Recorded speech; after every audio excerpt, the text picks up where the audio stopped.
Matapos ang ilang buwan, natagpuan sa Maynila ang isang kotseng iniulat na nawala sa Quezon City. Ang kotse sinasabing nakarnap sa pamamagitan ng pasalo modus.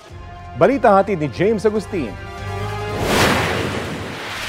Sa Santa Cruz, Maynila na natunto ng mga operatiba ng District Anti-Carnapping Unit ng QCPD ang isang kotse na inireklamong ilang buwan nang nawawala.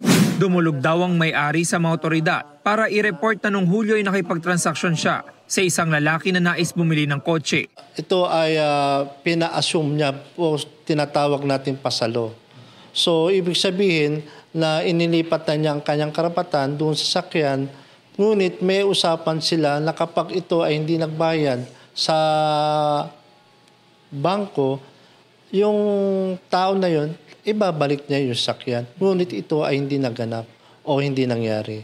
Kaya mula nun, tinakbo na niya yung sakyan. Oktubre nang sampa ng may-ari ang lalaki na reklamong paglabag sa New Anti-Carnapping Act sa Quezon City Prosecutor's Office. Pero ang kotse, naisanla na pala sa isa pang tao sa halagang 300,000 pesos. Doon na ito na-recover ng pulisya.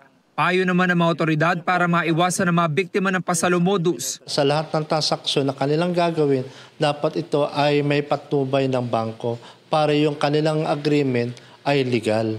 Kasi kung wala po ang presence ng bangko, yung kanilang assumption of mortgage, magiging problema lang po ito. James Agustin, nagbabalita para sa GMA Integrated News.